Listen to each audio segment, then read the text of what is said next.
E se eu te dissesse que quando eu larguei meus 2 concursos públicos no Brasil para empreender aqui em Portugal, há quase 8 anos atrás, eu procurei um nicho completamente inexplorado aqui em Portugal, onde é até hoje inexplorado e que me paga bem mais acima da média do que os meus concorrentes da área de fotografia de casamento.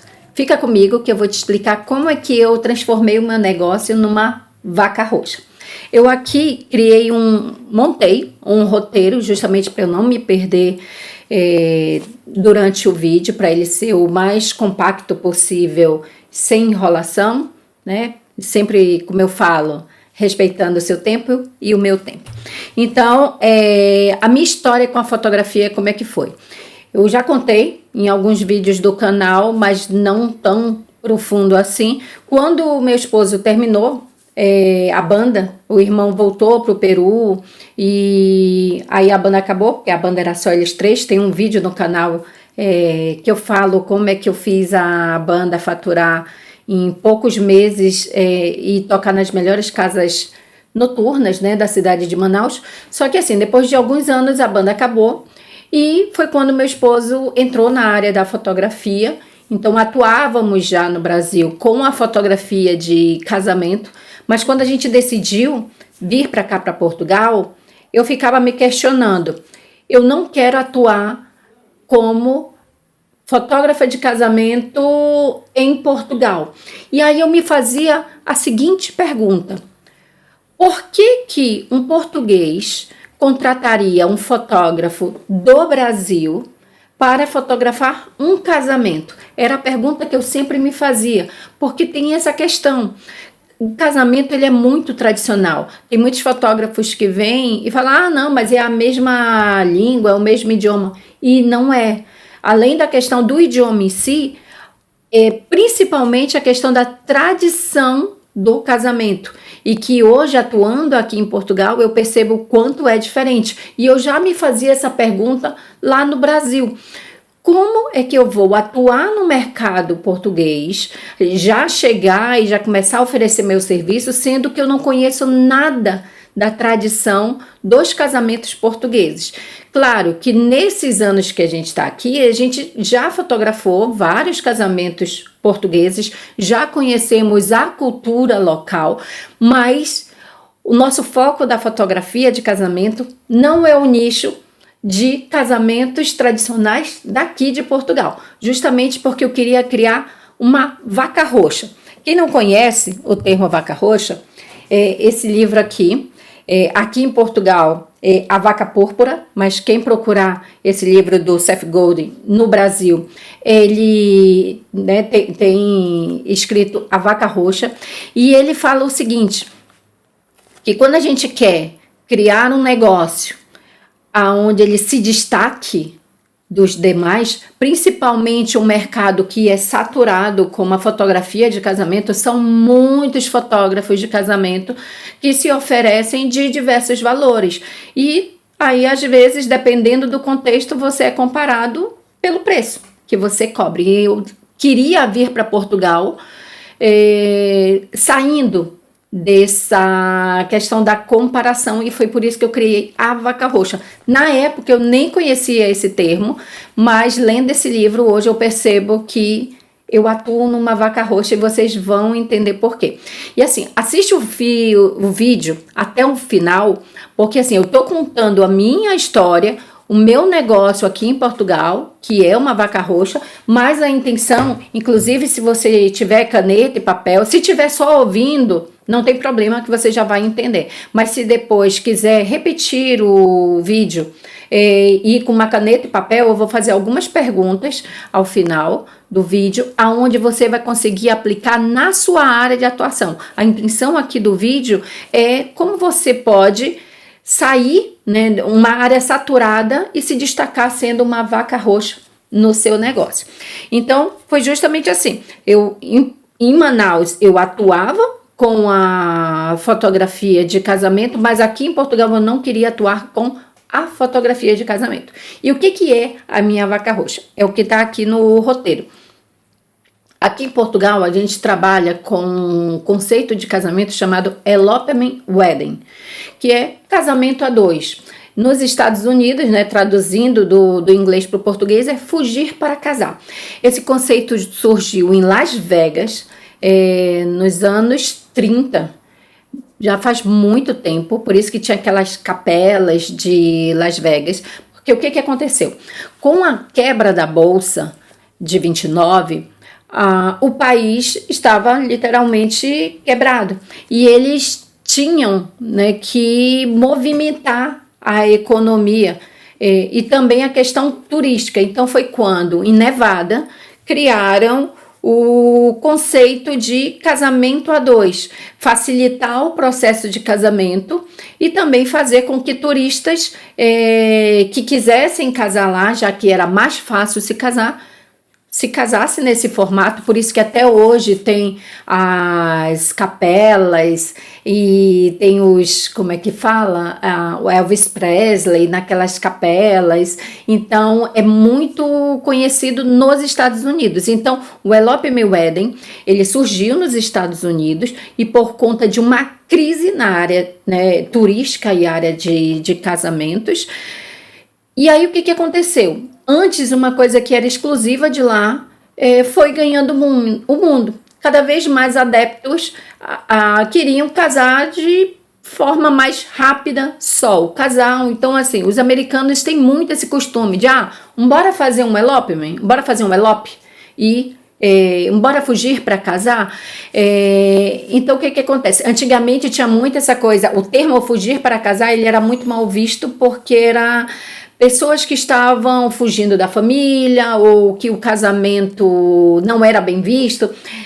Tem o clássico Romeu e Julieta, eles fizeram praticamente um elopement, eles fugiram para se casar, só que com o tempo ele foi se tornando uma prática comum nos casamentos. E aí o que acontece?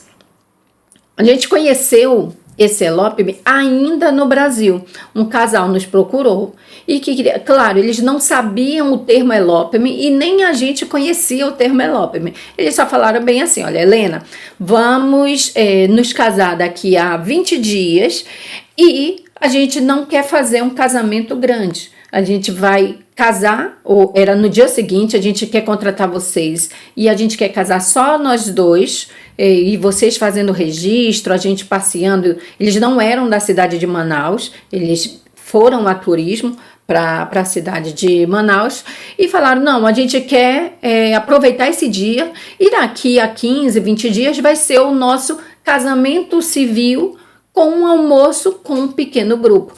A gente não entendeu nada, porque eu digo: cara, como é que vão tirar foto e o casamento é só daqui a 15, 20 dias? Então, assim, mas topamos o desafio, fomos e foi, assim, uma experiência que a gente se apaixonou. Porque diferente dos casamentos, que é tudo muito... É um dia muito corrido e muito cheio de regra e o fotógrafo não pode errar em nada. No caso dos elopements, é tudo mais fluido, é uma experiência de casamento completamente diferente, aonde o casal prioriza a fotografia e a experiência também do dia. Eles querem um dia gostoso para que eles lembrem para sempre. Então, assim, quando a gente conheceu esse conceito, e aí quando eu fiz também a pesquisa de mercado, né? Isso aconteceu em 2017, no início para o meio de 2017, e também a gente já tinha decidido que vinha morar aqui em Portugal. Então, eu fazendo a pesquisa de mercado daqui de Portugal, o que eu descobri? Que esse conceito de elopement estava crescendo nos países turísticos. Então, Portugal estava sendo muito procurado por brasileiros que não queriam casar no Brasil, um casamento tradicional, e queriam casar aqui em Portugal. Não só brasileiros, são de vários países que vêm para Portugal fazer isso. Mas o nosso foco, até porque eu não falo inglês, o Lúcio na época falava muito pouco inglês, agora sim, ele já fala super bem inglês, então a gente atende tanto o público americano, né, ingleses, de vários países, e também os brasileiros. Mas na época o nosso foco era os brasileiros. E aí, qual era a estratégia? O brasileiro, ele, por mais que ele venha casar aqui em Portugal, e não era só o elopement, era um casamento a dois, mas também casais que vinham com apenas um pequeno grupo. Os familiares, 15, 20 pessoas, 30 pessoas, queriam casamentos menores. Até porque no Brasil o custo de um casamento é muito alto. Então eles pensavam, o dinheiro que eu vou gastar aqui no Brasil para fazer uma festa para 100, 200 pessoas, aonde eu vou contratar, eu vou chamar familiares que inclusive eu nem vejo, mas eu sou obrigada a convidar uma prima que eu nem tenho contato, porque senão a minha tia vai ficar chateada. Então é um tipo de casal que fala, pera lá, esse dinheiro que eu vou gastar no Brasil, eu prefiro ir para Portugal para fazer um elopement wedding, ou um micro wedding, né? Um destination wedding, que é justamente os nichos que a gente atua. Elopement, micro weddings, destination weddings. E aí eu pensei, tá aí, esse é o meu público. Eu vou para Portugal, vou morar em Portugal, não vou atuar no mercado de casamento de Portugal, porque eu não era preconceito, era a questão mesmo de ser humilde a ponto de perceber, pera lá, nós não somos portugueses, o que faria um português contratar a gente que acabou de chegar do que um português, né? Então, assim, era a questão da sensibilidade, e por isso que é tão legal a gente pensar estrategicamente quando a gente quer mudar para outro país, ver outras formas de empreender, mas sem depender do contexto local. Hoje em dia, como eu falei, hoje em dia já atuo no mercado local também, a gente fotografa casamentos de portugueses, mas foi uma adaptação. Agora sim, as noivas brasileiras, essa a gente já conhecia, a gente sabia o gosto, o estilo fotográfico. Então, assim, eram 3 profissionais que a gente percebia que a noiva, mesmo vindo do Brasil, ela fazia questão de pagar a passagem para trazer esse profissional para cá. Eu não digo todas, mas muitas delas faziam isso, que era o DJ, porque ela dizia, não, eu vou casar em Portugal, mas eu quero alguém que saiba tocar as músicas que eu gosto. Era o maquiador, então assim, eu quero uma maquiagem que eu sei que eu vou gostar. O estilo da maquiagem das noivas brasileiras é diferente das noivas europeias. E o fotógrafo. Então, assim, não, eu quero alguém que registre do estilo que eu gosto. Claro que isso eu estou falando em 2017, quando a gente chegou. Hoje, 2025, Portugal está repleto de profissionais brasileiros aqui em Portugal. Então, maquiadores, fotógrafos, DJs. Então, assim, a noiva não precisa chamar do Brasil. E ainda algumas ainda fazem isso, mas é uma minoria.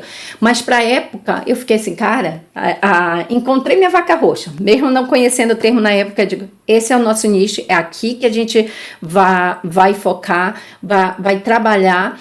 E aí, o que aconteceu? Chegamos em setembro de 2017.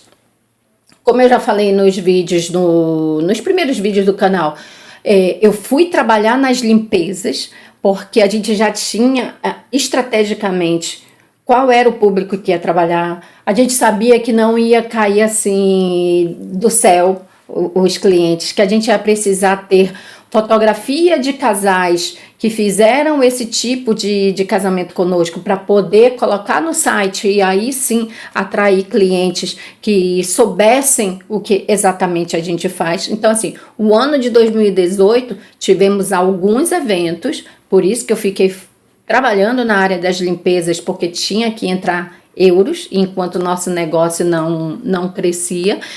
E foi o que aconteceu. Em 2018 fizemos portfólios, trabalhamos, né, nesse nicho do elopement wedding, sobretudo. Eu vou até fazer o seguinte, não estava no roteiro, mas vou mostrar para vocês.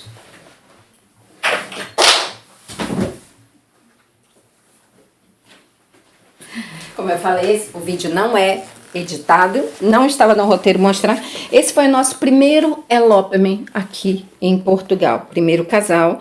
Foi um casal que foi escolhido, o cenário também foi escolhido, os fornecedores que participaram, para a gente poder ter esse primeiro material.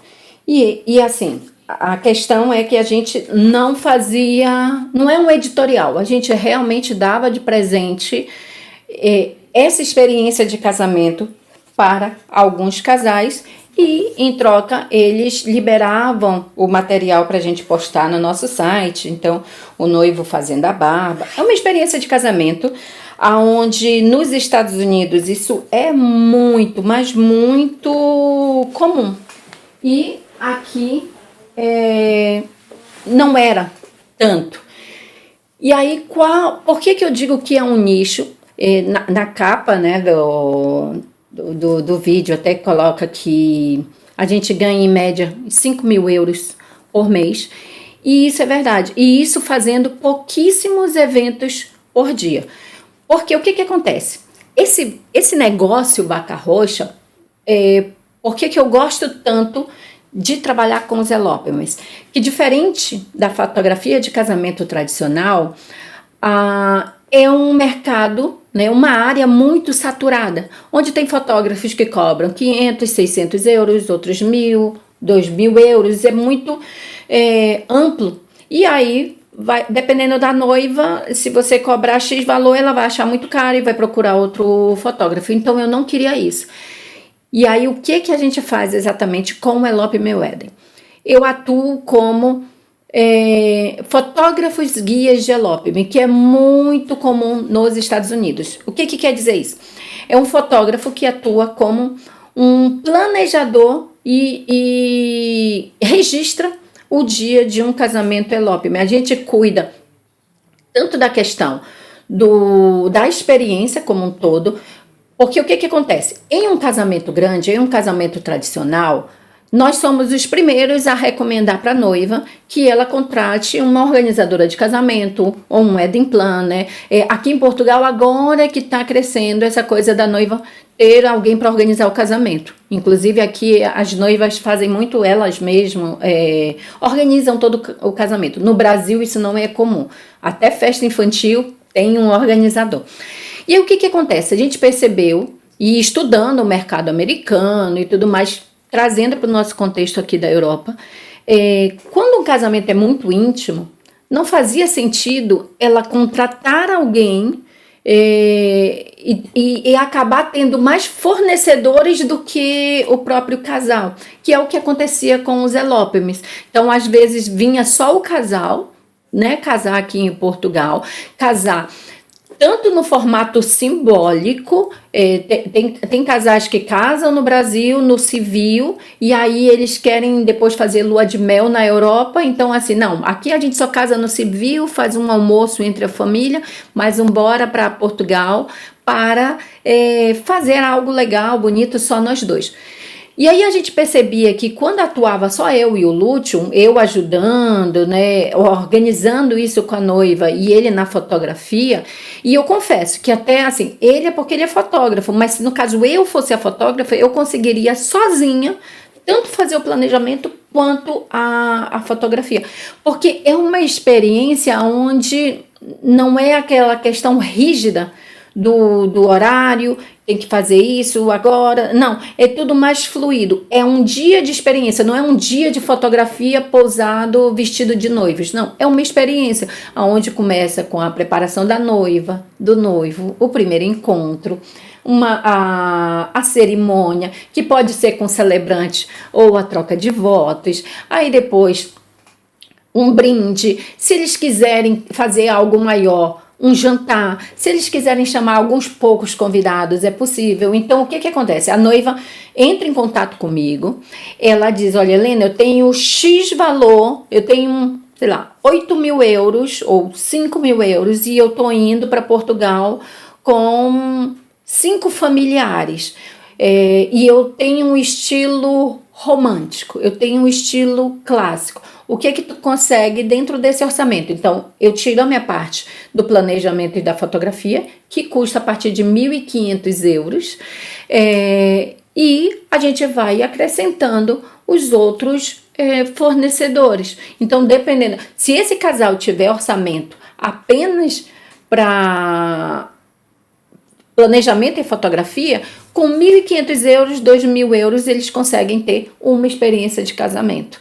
Porque a gente consegue, dentro disso, fazer tanta questão do planejamento, sugerir local, pedir licença se for um local público, quanto se eles tiverem um orçamento mais alargado, a gente vai incorporando, mas tudo que faça sentido para os noivos. A nossa lógica desse nosso negócio é que o casal tenha um casamento realmente que faça sentido para eles e não para os familiares ou porque é tradição.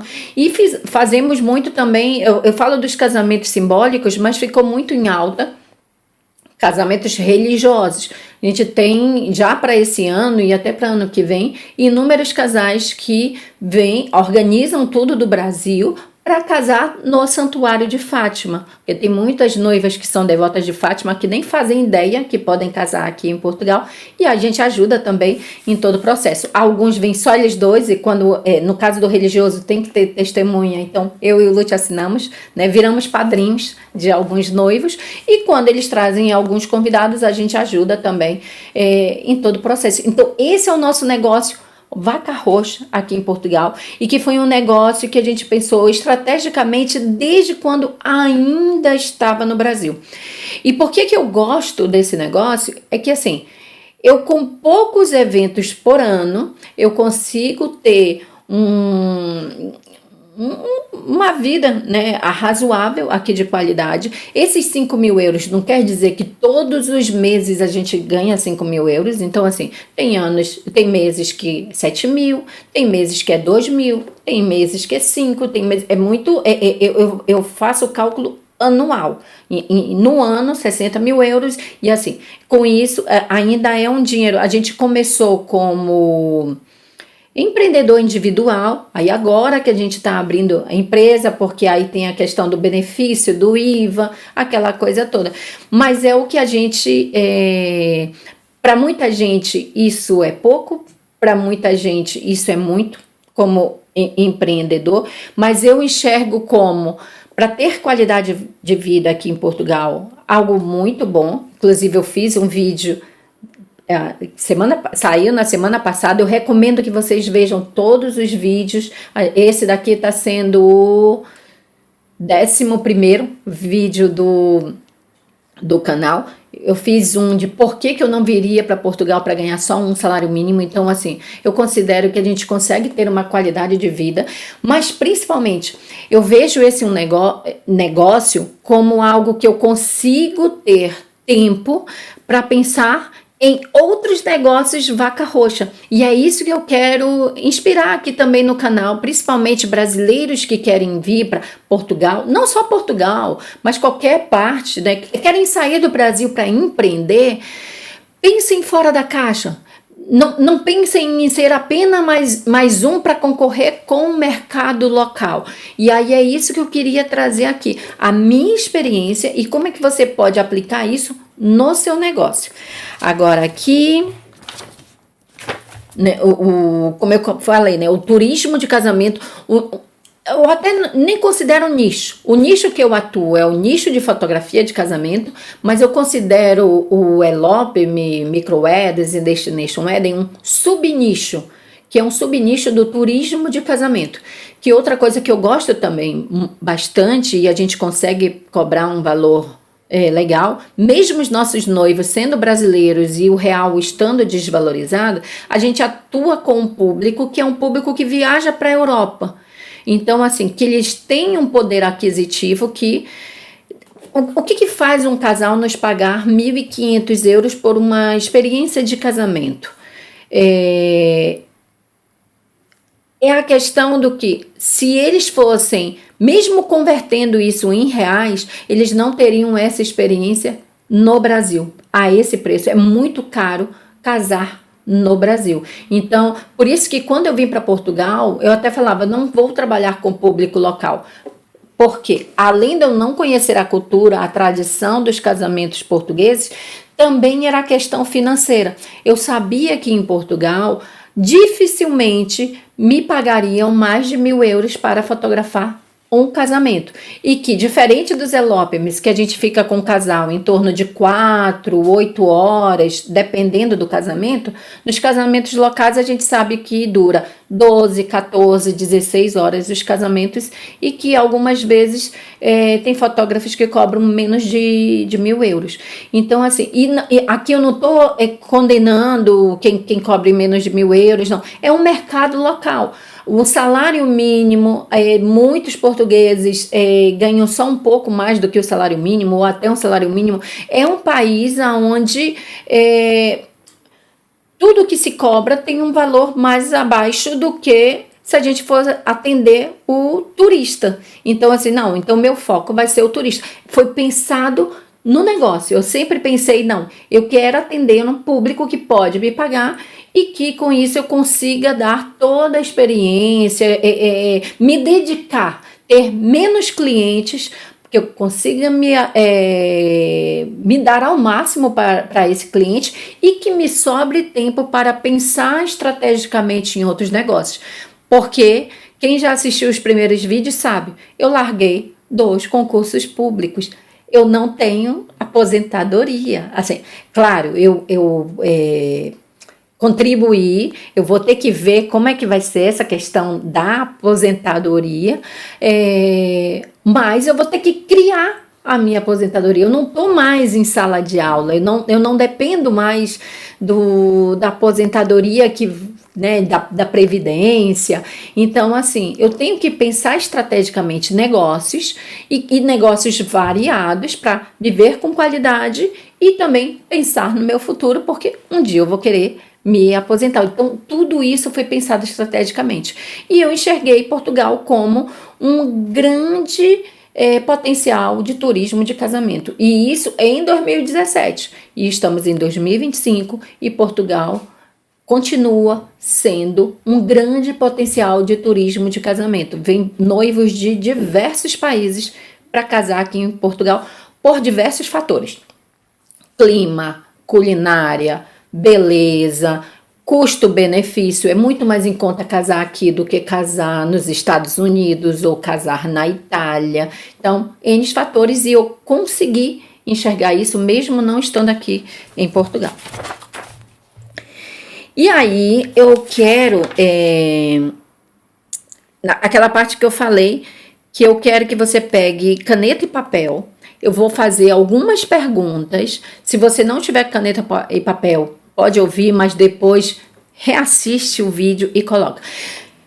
Eu mostrei a minha área, uma fotografia de casamento, um mercado saturado. Quem é da área sabe que é um mercado saturado. E por que é um mercado saturado? Porque, assim, tem fotógrafos que... Imagina, tá aqui. Essa é a câmera e a lente do lúteo, fora câmera extra, computador, o outro computador. Acho que a gente tem 3 computadores, as lentes. Mas, assim, só aqui tem quase 6.000 euros. Entendeu? Fora os outros equipamentos. A gente vai para um casamento com praticamente uns 15.000 euros na mochila. Tem fotógrafos que compram uma camerazinha de 1.000 euros, uma lentezinha básica e se rotula, sou fotógrafo. É claro que se ele cobrar 500 euros, não tem como a gente se comparar e cobrar o mesmo que ele cobra, porque é um investimento. É a questão, o fotógrafo, ele trabalha no dia e trabalha depois do dia com tratamento e edição. No nosso caso de fotógrafos de elopements, a gente trabalha antes, com todo o planejamento, indicando lugares, indicando fornecedores, vendo licenças. Durante o dia que a gente se dedica, a gente faz casamentos exclusivos, uma vez que os noivos nos contratam aquele dia exclusivamente para eles, e depois com tratamento e edição. Então, assim, seria impossível a gente cobrar 500 euros, mas a gente sabe que tem fotógrafos que cobram 500 euros, a mesma coisa no Brasil, fotógrafos que cobram R$1.000, R$1.500, entendeu? Então, é um mercado saturado, como vários outros mercados em que a entrada você não precisa ter um diploma. Basta você comprar uma câmera, você fazer as fotos de algumas pessoas e dizer, eu sou fotógrafo, entendeu? Então, assim, eu gosto muito desse conceito da vaca roxa, né, da vaca púrpura, que é justamente isso. Como você pode se destacar, você sair, deixar de ser parecido com a manada e ser algo que é difícil de ignorar. Então, essas são as perguntas que eu quero que você anote. Olhe para a sua área de atuação. O que toda a gente está fazendo da mesma forma? Quero que você reflita em relação a isso. Segunda pergunta. Que problema ou desejo de um pequeno grupo de clientes não está sendo atendido? Então, assim, repetindo novamente. Que problema ou desejo de um pequeno grupo de clientes não está sendo atendido? Eu vou também deixar na descrição, que aí você consegue anotar e se fazer essa pergunta. Por exemplo, no caso dos elopements, eu percebi que as novas gerações, elas estão com essa dinâmica de casamentos cada vez mais íntimos, uma experiência de casamento, ao invés de um casamento tradicional, mas elas não gostariam de contratar uma pessoa extra. Se um fotógrafo, ele é um fotógrafo e ele ainda consegue ajudar com todo o suporte do dia, perfeito. Então, eu encontrei o meu pequeno grupo que não estava sendo atendido, e por isso que eu consigo ser bem paga. E a terceira pergunta, como você pode pegar o seu conhecimento e criar uma oferta completamente nova e surpreendente? Então, como pode pegar no seu conhecimento e criar uma oferta completamente nova e surpreendente? Então, assim, essas são as 3 perguntas. A sugestão que eu dou hoje em dia a gente tem inteligência artificial, Gemini, ou ChatGPT, então assim, faz essas perguntas, se tiver dificuldade de responder, conversa com a inteligência artificial e fala, olha, eu conheci um conceito chamado da vaca roxa, ou então vaca púrpura, quem está aqui em Portugal, e eu atuo na área X, e aí faz as 3 perguntas, eu quero criar um negócio que fosse um negócio vaca roxa. Me dê algumas ideias. Cara, hoje em dia, em 2017, eu tive que juntando as peças. Mas hoje em dia a gente sabe que se torna muito mais fácil e a inteligência artificial está aí para nos ajudar. Não é que ela vai dizer por você, você vai dar as informações e ela pode te sugerir e você vê o que faz sentido, o que não faz sentido. Então, o vídeo de hoje era esse. Eu quero saber se é o primeiro vídeo que eu falo mais relacionado a negócios, porque eu quero que o canal ele seja um canal que ajude nessa questão do empreendedorismo, né, de um brasileiro que queira sair do país para empreender e ele tenha mais ferramentas de como ele consegue empreender, ou um português que esteja pensando em outro país, assim, alguém que quer imigrar para um outro país para empreender. E aí esse canal eu quero justamente isso, e esse é o primeiro vídeo mais relacionado a negócios. Eu quero que você me diga nos comentários se fez sentido, se quer mais vídeos iguais a esse, e no caso de ter gostado, compartilha com pessoas que vão se beneficiar com esse conteúdo, o que eu puder ajudar aqui. Eu enxergo o mercado, eu sempre tive essa perspectiva de que eu não gosto de guardar as coisas só para mim, o que eu puder contribuir só tende a melhorar mais ainda para todos, né? Eu acho que a gente ter essa mentalidade, todo mundo sai ganhando. Então, assim, se você souber alguém que quer empreender, quer morar fora, mas não faz ideia de como fazer, compartilhe o canal, ativa o sininho para ser avisado quando tiver outros conteúdos. Eu sempre estou trazendo conteúdos aqui. Esse canal está super recente, né? Tem pouquíssimos dias e eu estou impressionada com com o quanto que vocês estão participando, então continua colocando nos comentários o que você achou desse tipo de vídeo e te espero no próximo vídeo. Até já!